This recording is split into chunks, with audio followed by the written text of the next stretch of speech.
Nothing makes you less calm than someone saying, "Calm down." There's something fascinating about people who say, "Calm down." Not when things are actually calm, but right in the middle of chaos. You're explaining something, your voice is barely raised, and suddenly, calm down. It's almost impressive. They can turn a normal conversation into a full emotional explosion with just 2 words.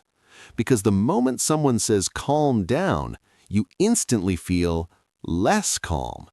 It's like they pressed the one button that guarantees the opposite reaction. Because calm down rarely sounds supportive. It sounds corrective. It doesn't feel like help, it feels like dismissal.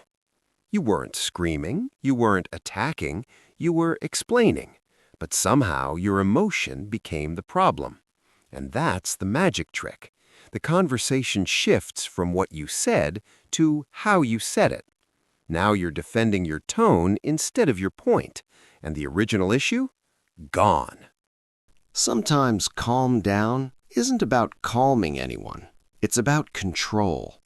It's a subtle power move. If you react emotionally, you lose credibility. If you defend yourself, you look defensive. If you stay quiet, they win. It's a trap with no obvious exit. And the more reasonable you try to sound, the more it feels like you're shrinking yourself just to prove you're not too much. That's exhausting.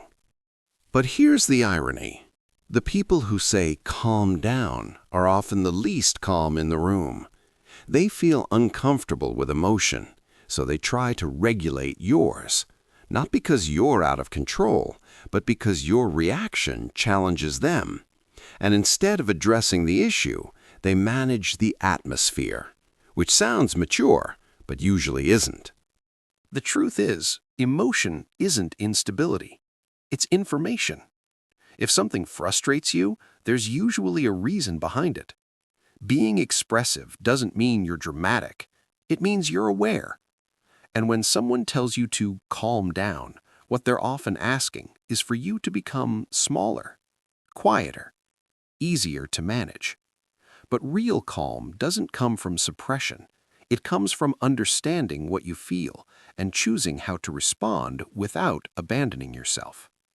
So next time someone tells you to calm down, don't react immediately. Take a breath.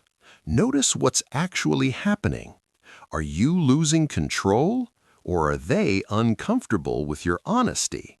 Because those are not the same thing. Emotion isn't weakness, and expressing yourself isn't instability. Sometimes the calmest thing you can do is refuse to shrink just to make someone else comfortable. That's why we break these moments down, not to overreact, but to understand. If you recognize these patterns, subscribe, because sometimes you have to ask, who approved this?